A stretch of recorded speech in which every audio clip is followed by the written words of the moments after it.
It began in the narrow streets of a city that thrived on ambition, where men and women carried briefcases heavier than their consciences and promises were traded like currency. The world of business was not built on morality but on maneuvering, and those who succeeded were not always the most honest, but the most cunning.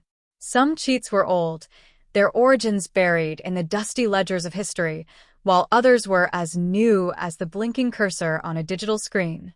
Together, they formed a tapestry of deception, an endless story of classic cheats and modern cons. Long before skyscrapers touched the clouds, there were the merchants of old markets who mastered the art of selling watered-down wine or stretching the weight of gold with lead hidden deep inside the ingot. They smiled with a confidence that drew trust, their customers too eager to believe the words spoken with such certainty. Reputation was everything, and yet reputation could be forged as easily as a signature. What mattered was the illusion of credibility, the same illusion that centuries later would be dressed in suits, handshakes, and glowing company logos. When the industrial age arrived, so did the schemes dressed in machinery and contracts. Shareholders were lured with promises of fortunes from mines that never existed, railroads that were never completed, and oil fields that ran dry before the first barrel was pumped. The trick was never in the product but in the story. If a man could tell it convincingly enough, people would hand over their savings in exchange for little more than paper filled with ink. These cheats wore waistcoats and pocket watches, and history remembers some of them not as criminals, but as pioneers who played the game too well. Time marched forward, but deceit evolved faster than progress. With the coming of modern corporations, the cons grew larger, hidden beneath balance sheets and annual reports. A misplaced decimal, a cleverly disguised expense, a false promise of stability. These were not crimes committed in back alleys, but in boardrooms with polished tables and panoramic views. Executives spoke of growth, of expansion, of endless possibility, while behind the curtain they shifted numbers like gamblers stacking cards. The cheat had matured into something almost elegant, a performance that fooled auditors, governments, and investors alike. Then came the digital era, and with it, the rise of cons invisible to the eye. No longer was deception bound to paper contracts or public speeches. It now lived in the silent exchange of data, in the glow of a computer screen, in the code that most could not read. False websites mimicked real ones, emails dripped with convincing words that tricked the unwary, and fortunes could be stolen with a single click. Identity theft became the new counterfeit, digital fraud the new swindle. A scammer no longer needed a storefront or even a face. They needed only patience, skill, and the knowledge that human greed and gullibility had never changed. But even in this modern world, the old cheats did not vanish. They simply dressed themselves in newer clothes. The classic pyramid scheme returned, rebranded as multi-level marketing, offering dreams of wealth to those willing to recruit others into the endless ladder of false promises. The bait-and-switch thrived in online marketplaces, where advertisements glittered with perfection and reality arrived in a box filled with disappointment. The bribe, the backroom deal, the quiet exchange of favors, they were not relics of the past but timeless tools, merely adjusted for the age of global trade. At the heart of every cheat, classic or modern, was the same truth. Deception flourished where trust was abundant. Business depended on belief, on the faith that words meant what they said, that signatures carried honor, that numbers reflected reality. And yet, history whispered a warning. Belief was the most fragile currency of all. When it broke, the collapse was devastating. Fortunes disappeared overnight, companies crumbled, families lost everything they had gambled on promises. Still, the cheats endured, not because people did not learn, but because they wanted to believe. They wanted the shortcut, the easy win, the story that promised more than reality could deliver. And in that desire, the cheaters found their eternal foothold. The city lights flickered on, illuminating glass towers where men in suits still made deals behind closed doors. Somewhere, a young entrepreneur crafted a too-perfect pitch to lure investors. Somewhere else, a seasoned con artist polished his website to appear legitimate. In another part of the world, A traitor whispered inside information, knowing the profit would come before the truth did. The cheats were never gone. They simply shifted their mask. Classic or modern, the dark side of business was a story that would always be told, not in history books alone, but in the daily lives of those who learned, too late, that trust is the easiest thing to give and the hardest thing to reclaim. The city never slept, but its heartbeat was not measured by footsteps or traffic. It was measured in deals. The rhythm of contracts signed, money transferred, and promises made echoed louder than church bells or factory whistles.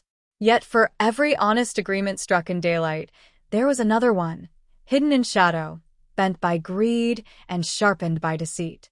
Among the faces that drifted through these deals was a man who seemed timeless. He never bore the same name twice, never stayed long in the same city, yet always left behind whispers of betrayal.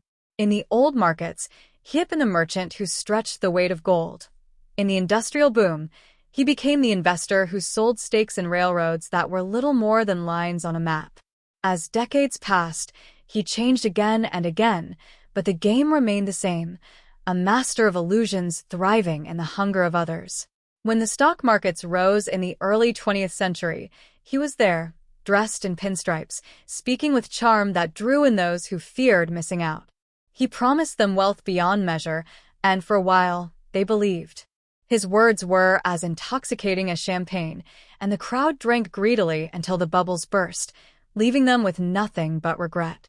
Yet by then, he had vanished, carrying with him fortunes he never earned. Later, when corporations built towers of glass and steel, he slipped into the role of an executive. He learned to speak in numbers, to cloak lies in charts and graphs that dazzled shareholders. His cons were no longer small tricks in crowded markets. They were entire empires, inflated until they collapsed under the weight of their own falsehood. Workers lost jobs, investors lost savings, and the man moved on, untouched. The digital age gave him a new mask, brighter and easier to wear. Now he was faceless, his schemes unfolding through glowing screens. He created websites that promised instant riches, posed as banks asking for passwords, invented currencies that shimmered like gold but dissolved like mist. Victims multiplied across borders, their cries scattered and unheard. The world had grown larger, but so had his reach. Yet his secret was never in technology or timing. His true weapon was understanding the weakness at the core of humanity: desire. Some desired wealth, others security, others love, and he molded his lies to fit them all. To the ambitious, he offered success. To the fearful, he offered safety. To the lonely, he offered connection. Every era gave him new tools, but people gave him the same opportunity again and again. What made his story darker was not only the ruin he left, but the quiet truth that he was never alone. For every grand con, there were hundreds of smaller cheats thriving in plain sight. The accountant who shifted numbers to cover losses, the shopkeeper who raised prices without reason, the online seller who sent broken goods, the manager who promised promotions that would never come. Each was part of the same web. Deception was not rare. It was everywhere, hidden beneath the daily grind of business. Still, the world carried on. The cheated rebuilt, the betrayed learned caution, but time wore away their scars until hope grew back.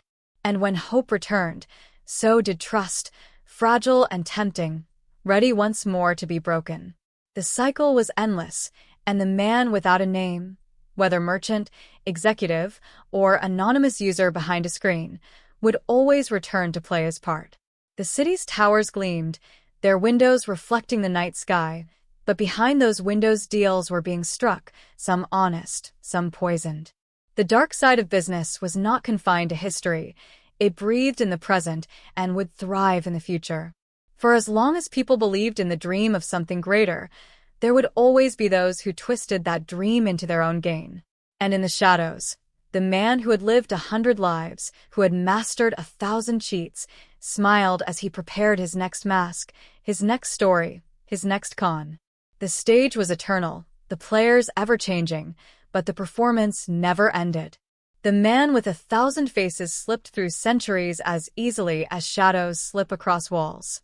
In one era, He wore the robes of a scholar, forging documents that turned false heirs into lords. In another, he was the ship captain who loaded his vessels with stones instead of spices, collecting fortunes before the truth surfaced at some distant port. Every age provided him a costume, and every costume granted him victims eager to believe. In the Roaring Twenties, when champagne poured like water and Wall Street sang with promises of endless wealth, he thrived as a stockbroker. His voice was silk, his handshake firm, his office lined with marble that gave an illusion of permanence. People rushed to him with trembling hands full of savings, desperate not to be left behind in the golden tide. He promised them riches with charts rising toward the sky. But when the crash came, his office was empty, the marble nothing more than a rented stage. The investors who trusted him wandered in shock, their lives shattered, while he had already boarded a ship under another name. He surfaced again decades later, dressed in the tailored suits of the post-war boom. This time, he was not chasing individual victims but entire corporations. His weapon was not forged gold or empty stock but manipulation of balance sheets, promises of mergers, whispers of profits that never existed. He learned to speak the language of executives, synergy, efficiency, innovation, and behind those words, he buried the truth. Factories closed, workers lost jobs, and newspapers printed headlines of scandal. Yet as always, the man was gone before justice arrived, his identity shed like old skin. When computers entered the world, he adapted once more. He was there in the first chat rooms, spinning tales of investments too good to resist. He was there in email inboxes, posing as a desperate prince needing only a small favor to unlock unimaginable wealth. And when digital currencies emerged, he became their prophet, weaving visions of freedom from banks, of fortunes waiting for the clever. Some who followed him struck gold, but most were left holding shadows, coins that vanished into nothing. His name was never the same, his face never familiar, but his trick remained eternal. He knew how to turn belief into profit. Yet his story was not merely about theft, it was about reflection. For he was not alone. Every era birthed copies of him, small and large. The petty shopkeeper who placed his thumb on the scale. The real estate agent who sold homes with hidden cracks. The banker who loaned money he knew could never be repaid. Each, in their way, carried a spark of his spirit. The great con man was not a man at all but a shadow that lived wherever ambition outpaced honesty. Still, there were those who tried to stop him. Investigators pored over ledgers, governments passed laws, watchdogs raised alarms. Sometimes he was caught, sometimes even jailed. But the prison doors were never strong enough to hold the hunger of the world.